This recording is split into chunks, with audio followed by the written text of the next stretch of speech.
Atenção! Começa agora uma teleaula de língua portuguesa do ensino médio. Você vai assistir a teleaula de número 28. Bons estudos!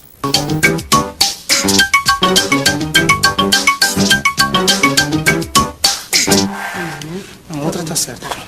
Oi, você está acostumado a me ver interpretando a Maristela, né? Aquela que trabalha de dia, estuda à noite, não tem tempo a perder. Mas na teleaula de hoje eu vou ser uma advogada. É isso aí. E a doutora aqui vai me assistir em assuntos jurídicos. Ele está querendo dizer que eu estou aqui para ajudar o taxista a entender um pouco mais sobre a linguagem que os advogados usam. É, porque assistir também quer dizer ajudar. E você vai saber por quê assistindo a teleaula de hoje. Não é isso? É isso aí. A teleaula de hoje é a primeira de um novo módulo do curso de língua portuguesa. Nós vamos acompanhar a história de um advogado. Vamos entender melhor a linguagem que esse tipo de profissional usa para se comunicar. E vamos usar essa história para aprender como usar os verbos do jeito certo na hora de escrever. Pronto para começar? Então se liga aí que eu já vou ligar o taxímetro aqui. Simbora, doutora! Muito obrigada.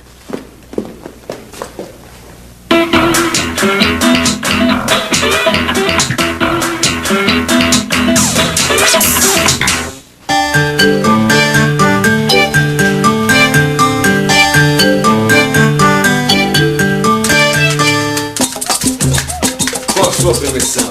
Ih, tá caindo no samba, Alencar. Gostaram da participação especial? Sim, mais um sambista. Já não chega, vizinho? Que isso, Lígia? Você não consegue ler jornal e ouvir música ao mesmo tempo? Eu não tô lendo jornal. Não? Explica pra ele, Machado. Alencar, ela tá fazendo uma pesquisa. Pesquisa? É pesquisa. Tô vendo se eu acho alguma notícia aqui no jornal pra vocês transformarem em história. Ah, que bom. E já encontrou alguma coisa? Não, também com esse batuque infernal, né? Ah, que isso, até que os caras são afinadinhos, né? Bom, pode até ser. Mas se continuar assim, eu vou acabar processando esses caras. Igual o homem dessa notícia aqui, ó. Processou a ex-mulher pra não pagar pensão. Como é que é? Não sei pra que tanto espanto. Tá escrito aqui, ó. Operário processa a ex-mulher pra não pagar pensão. Isso aí dá uma boa história, Alencar. O que você acha? Claro, olha só a pesquisa funcionando. Pô, a gente podia escrever uma história onde o personagem principal é um advogado.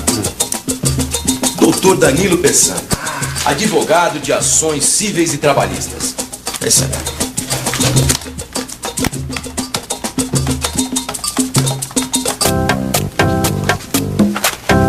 Ações cíveis e trabalhistas são comigo mesmo. Doutor Danilo Peçanha, advogado. Você pode achar que eu falo meio esquisito, mas é assim mesmo que a gente se comunica em linguagem jurídica. Essa linguagem jurídica parece até uma outra língua, não é mesmo, doutora? Bom, a senhora sabe disso melhor que eu. A senhora é advogada, né? Os profissionais da área de direito, quer dizer, os advogados, juízes, promotores, são profissionais que têm um jargão especializado. Jargão é como se fosse assim uma espécie de gíria profissional, é isso? É mais ou menos isso.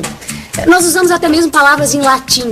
Ah, por isso que a teleaula de hoje tem esse nome complicado. Como é que é mesmo? Data venia, que quer dizer com sua permissão, com todo respeito. Com todo respeito pelo trabalho de vocês, Machado, como o homem da notícia, aquele que processa a ex-mulher, como ele entra na história? Eu conheço bem o Machado. Ele vai transformar o tal do cara em cliente do Dr. Peçanha. Acertei? Na mosca. E o nome dele é Jorge.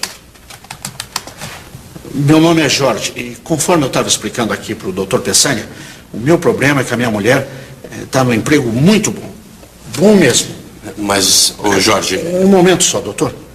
Como eu ia dizendo, ela está ganhando bem já faz tempo. E só agora eu fiquei sabendo disso. E eu sustentando ela esse tempo todo. Tá certo isso, doutor? Inusitado. Vamos ver se eu entendi. Será que o senhor disse que o problema é sua mulher ter um bom emprego e ganhar bem? Bom, ela não é mais minha mulher, graças a Deus. Agora é ex-mulher. Ah, vocês estão legalmente separados? Vamos sim, doutor. Separação no papel, nos conformes da lei, tudo certinho. Ah, agora eu começo a entender.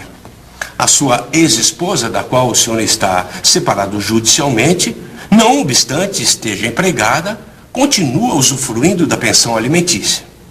É isso, Jorge? O senhor falou de um jeito meio complicado, mas acho que é isso mesmo. Se é isso mesmo, por que é que o advogado tem que falar desse jeito complicado? Só porque é doutor? Mas é assim que advogado fala, Alencar. Pra eles é costume falar desse jeito. É verdade, Alencar. Esse pessoal que mexe com leis tem que falar desse jeito. A gente diz, por exemplo, que o Jorge e a ex-mulher dele estão separados no papel. Mas um advogado diz que eles estão separados judicialmente. É assim que os advogados estão acostumados a falar. Mas a senhora se acostumou fácil a falar do jeito difícil dos advogados, doutora? Não foi difícil, não. É, porque advogado tem que falar bem o português, não é verdade?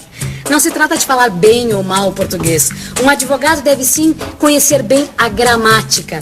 Ele deve saber usar corretamente a gramática, tanto para falar como para escrever. Que coisa, hein? Mas falar do jeito da gramática é muito diferente de falar do jeito que a gente fala normalmente? Nem sempre. Às vezes a diferença é muito pequena. É, então, dê um exemplo. O verbo obedecer, por exemplo. Vamos ver um exemplo com o verbo obedecer, que aparece no caso do nosso amigo Jorge aqui.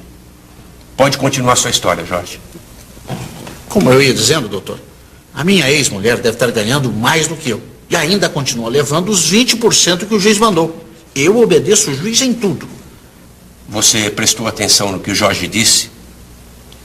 Você pode repetir a última frase, por favor, Jorge? Claro que posso. Eu obedeço o juiz em tudo. Se o Jorge fosse dizer isso seguindo as regras da gramática, o certo seria dizer: eu obedeço ao juiz em tudo. Viu? No dia a dia, a gente diz: eu obedeço o juiz em tudo, e não tem problema nenhum. Mas se você quiser falar corretamente, como manda a gramática, o certo seria dizer: eu obedeço ao juiz em tudo. É mesmo? Mas por que o certo é obedecer ao juiz, doutora? Porque obedecer é um verbo transitivo indireto. Quer dizer, é um verbo que vem sempre acompanhado de uma preposição. Neste caso, a preposição a, que se juntou ao artigo o e formou a palavra ao. Por isso dizemos obedecer ao juiz. Como é que eu vou saber se eu tô ou não tô usando o verbo nos conformes da gramática? Você tem que ver a regência verbal. Regência.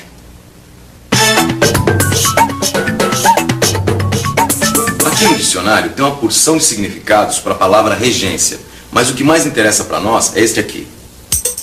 Regência, gramática, relação entre as palavras de uma oração ou entre as orações de um período. Então, regência verbal deve ser a relação entre o verbo e as palavras que vêm depois dele. Não é isso? Regência verbal é isso mesmo. A relação de dependência entre os verbos e as palavras que complementam estes verbos. Se o doutor está dizendo, deve ser verdade, né? Deve. Nesse caso, proponho-me a demonstrar a verdade até que não reste nenhuma dúvida. E você, Jorge, será a principal testemunha. Eu? Levante a mão direita. Assim. Perfeito. Jura dizer a verdade, somente a verdade, nada mais que a verdade? Juro. Senhores do júri, existem certos verbos que são acompanhados de apenas um complemento. O verbo amar, por exemplo. Jorge, você amava sua ex-mulher? Quando eu estava casado com ela, sim. Eu amava minha ex-mulher. A resposta da testemunha é uma evidência irrefutável.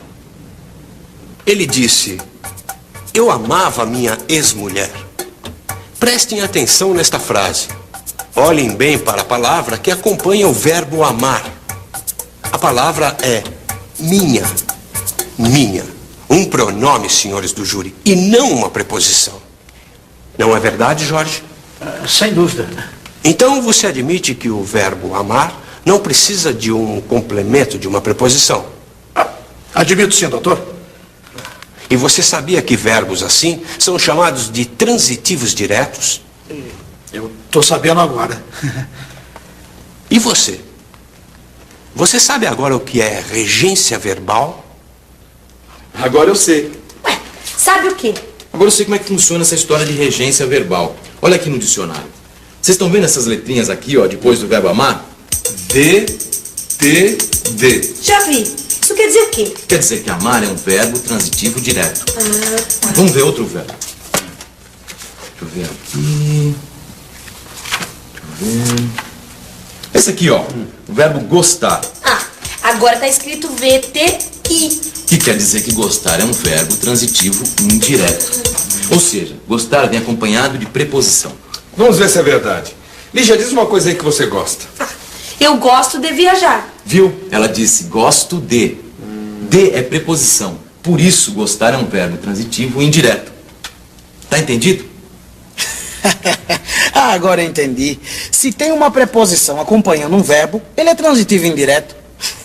Mas quando é que ele é transitivo direto? Um verbo transitivo direto, ele tem um complemento só. Ele não precisa de preposição. Certo. Então, obedecer é um verbo transitivo indireto. Mas a gente sempre usa ele como se fosse transitivo direto. Acertei? Acertou em cheio. E tem mais algum outro caso que é assim que nem esse? Tem sim. O caso mais comum é do verbo assistir.